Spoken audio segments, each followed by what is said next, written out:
तंदूर कांड। एक क्रिमिनल के दिमाग की लिमिट्स कोई नहीं जानता। क्राइम करने की चाह किस हद तक जा सकती है और इंसान से क्या क्या करवा सकती है, ये पता कर पाना बेहद मुश्किल हो जाता है। आज का ये केस एक ऐसे ही आदमी का है जिसने अपनी सारी हदें पार कर दी। 2 जुलाई 1995 की वो रात कनॉट प्लेस पुलिस स्टेशन के कांस्टेबल अब्दुल नजीर कुंजू और होमगार्ड चंद्रपाल अपनी रूटीन नाइट पेट्रोलिंग कर रहे थे। वो लोग जैसे ही अशोका रोड की तरफ मुड़े तभी उन्हें एक बिल्डिंग से बहुत सारा धुआं निकलता हुआ दिखाई दिया। वो दोनों उस बिल्डिंग तक जल्दी ही पहुंच जाते हैं। उस बिल्डिंग में एक रेस्टोरेंट था जिसके अंदर से ये धुआं आ रहा था, लेकिन वो रेस्टोरेंट उस समय तक बंद हो चुका था। तब उन दोनों ने वहां खड़े गार्ड से धुएं की वजह पूछी। तभी रेस्टोरेंट से एक आदमी बाहर निकल कर आया कि रेस्टोरेंट में कुछ बेस जलाया जा रहा है जो कि कुछ देर में जलना खत्म हो जाएगा। ये सुनकर वो दोनों वहां से चले गए और पास के ही लेन्स में पेट्रोलिंग करने लगे। कुछ देर जाते ही उन्हें पीछे से एक औरत के चिल्लाने की आवाज आई, आग लग गई, आग लग गई। वो हड़बड़ी में वापस उस रेस्टोरेंट के पास आते हैं और उन्होंने देखा कि आग की लपटें अब रेस्टोरेंट के अंदर से निकलकर बाहर तक आ गई है। उन्होंने तुरंत ही बैकअप बुलाया और फायर डिपार्टमेंट को भी इन्फॉर्म किया। उन्होंने अंदर घुसने की कोशिश भी की ताकि वो उस आग को बुझा करके उस पर काबू पा सके, पर रेस्टोरेंट का दरवाजा अंदर से बंद था। कुंजू और चंदर थोड़ी ही देर में वहां पर गार्ड की मदद से दीवार के ऊपर चढ़कर दूसरी तरफ चले गए, जहां उन्होंने देखा कि 2 आदमी एक तंदूर को हवा देते हुए उसमें पेपर और लकड़ी के पीसेस डाल रहे थे। उनमें से एक आदमी तो मैनेजर केशव था और वहीं दूसरा आदमी वही था जिसने उन्हें थोड़ी देर पहले बाहर निकलकर कहा था कि कुछ ही देर में ये आग शांत हो जाएगी, जिसका नाम था सुशील शर्मा। चंद्रपाल ने वहीं से आवाज लगाकर उन्हें उस आग के बारे में चेतावनी दी, पर सुशील शर्मा ने कहा कि वो एक पॉलिटिकल पार्टी का वर्कर है और उन दोनों पुलिस वालों के लिए इस वक्त यहाँ से चले जाना ही बेहतर होगा, क्योंकि वो कुछ पुरानी पार्टी के डॉक्यूमेंट्स को जला रहे हैं। लेकिन कांस्टेबल कुंजू को तंदूर से मांस के जलने की बू आ रही थी। उसका शक बहुत ज्यादा बढ़ गया था। वो दोनों रेस्टोरेंट के अंदर गए और सबसे पहले जाकर उन्होंने तंदूर की आग बुझाई। इसके बाद उन्होंने जो देखा उसे देखकर उनके रोंगटे खड़े हो गए, क्योंकि तंदूर के बाहर इंस्टेटाइन लटक रहे थे और तंदूर के अंदर एक इंसानी शरीर आधा जला हुआ पड़ा था। पानी डालने की वजह से शरीर की स्किन हड्डी से अलग हो गई थी, जिसकी वजह से एक बहुत ही बुरी स्मेल चारों तरफ फैलने लगी थी। इतनी देर में पुलिस की बैकअप टीम भी वहां आ गई। सुशील अब तक वहां से गायब हो चुका था, लेकिन केशव वहीं पर खड़ा था। केशव को इमीडिएटली अरेस्ट कर लिया गया। अगली सुबह उस इंसानी लाश की बगिया बारबेक्यू रेस्टोरेंट में मिलने की खबर ने हर न्यूज़पेपर में हेडलाइन बना ली थी। सुशील फरार हो चुका था। पुलिस केशव को इन्वेस्टिगेशन कर रही थी, लेकिन वो किसी भी सवाल का जवाब नहीं दे रहा था। लेकिन जब पुलिस ने पूछा कि उसका सुशील के साथ क्या रिश्ता है, तो उसने बताया कि वो रेस्टोरेंट सुशील शर्मा का ही है और उसके केशव पर बहुत एहसान है, इसलिए उसके कहने पर केशव ने ये सब किया था। उसी दिन एक आदमी पुलिस स्टेशन में आया और उसने अपना नाम मतलूब करीम बताया और उसने पुलिस से कहा कि वो लाश सुशील की बीवी नैना साहनी की है। अब धीरे धीरे सुशील शर्मा के सस्पेक्ट होने की न्यूज हर जगह फैलने लगी। पुलिस हाथ धोकर सुशील की तलाश में लगी हुई थी, पर उन्हें सुशील कहीं पर भी नहीं मिल रहा था। पर एक दिन अचानक दिल्ली पुलिस को खबर मिली कि 9 दिन से फरार सुशील ने खुद ही बेंगलोर पुलिस में अपने आप को सरेंडर कर दिया है, लेकिन उसने नैना के खून में उसके इन्वॉल्व होने पर साफ इनकार कर दिया है। मगर कुंजू और चंदर ने अपनी आंखों से सुशील को क्राइम सीन पर देखा था और उसने बात भी की थी, इसलिए उन्हें पता था कि सुशील झूठ बोल रहा है।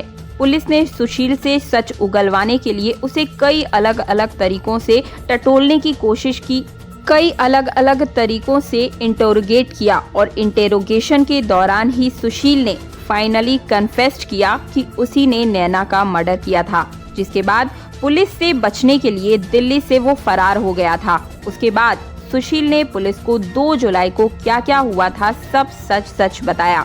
2 जुलाई की शाम को सुशील अपने गोल मार्केट के फ्लैट में घुसा ही था जब उसने अपनी बीवी नैना को हाथ में एक ड्रिंक लिए किसी से फोन पर बात करते हुए देखा था। नैना ने उसके अंदर आते ही फोन काट दिया और सुशील के लिए भी एक ड्रिंक बनाकर बेडरूम में चली गई। सुशील ने ड्रिंक पीना शुरू किया, पर जैसे जैसे वो ड्रिंक उस पर असर कर रही थी वैसे वैसे उसका नैना पर शक बढ़ता ही जा रहा था, जिसकी वजह से उसने टेलीफोन पर लास्ट डायल नंबर पर कॉल किया। उस कॉल को मतलूब करीम ने उठाया, जो नैना का एक्स बॉयफ्रेंड था और जिसके साथ नैना के अफेयर होने पर सुशील को पहले से ही शक था। सुशील गुस्से से तिलमिलाया हुआ बेडरूम में घुसा, पर नैना जोर जोर से चिल्लाने लगी। उसकी लड़ाई बहुत ज्यादा बढ़ने लगी और सुशील ने एकदम से अपनी ड्रॉर से एक बंदूक निकाली और नैना को गोली मारकर उसकी हत्या कर दी।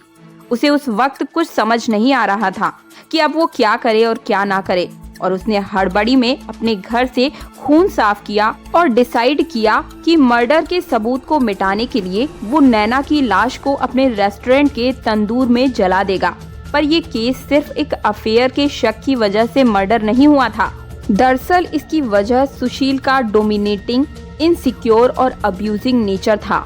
नैना और सुशील की शादी को 2 साल हो गए थे, पर फिर भी सुशील उनकी शादी को ऑफिशियल नहीं करना चाहता था। सुशील के इस डिसीजन की वजह से नैना बहुत ज्यादा हर्ट थी। सुशील दुनिया के लिए तो एक शरीफ सोवर पॉलिटिशियन था जो हर हफ्ते छतरपुर मंदिर जाया करता था, पर वही सुशील हर रात शराब पीकर नैना को मारता था और उसे अपने गोल मार्केट वाले फ्लैट में लॉक करके रखा करता था। एक रात जब नैना ने सुशील से उसके अब्यूजिव नेचर की वजह से उसको छोड़ने की बात की तो उसने नैना पर गोली चला दी थी। उसने जानबूझकर मिस फायर करके नैना को डराने की कोशिश की थी। फिर एक दिन नैना को पता चला कि सुशील का अफेयर भी चल रहा था, जिसके बाद वो खुद को संभाल नहीं पाई और वो ज्यादा अकेला महसूस करने लगी थी। वो इस रिश्ते से छुटकारा पाना चाहती थी, जिसके लिए उसने मतलूब की हेल्प लेने का डिसीजन किया था।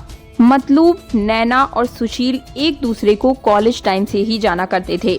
वो तीनों पॉलिटिकल पार्टी के यूथ विंग में काम किया करते थे। कॉलेज डेज में नैना और मतलूब एक दूसरे से बहुत ज्यादा प्यार करते थे। वहीं नैना और सुशील बस अच्छे दोस्त हुआ करते थे। नैना और मतलूब एक दूसरे से शादी करना चाहते थे, पर क्योंकि नैना एक सिख थी और मतलूब एक मुस्लिम था, जिसकी वजह से नैना की फैमिली ने उनकी शादी से इनकार कर दिया था।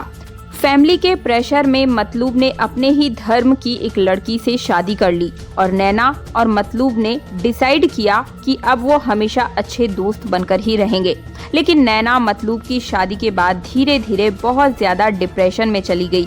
सुशील ने ऐसे डिफिकल्ट समय में नैना का साथ नहीं छोड़ा। वो और नैना एक दूसरे से काफी क्लोज आ गए, जिसके बाद उन दोनों ने शादी कर ली। पर उनकी शादी कुछ हफ्तों तक ही अच्छी रह पाई, जिसके बाद सुशील की सारी सच्चाई नैना के सामने आने लगी।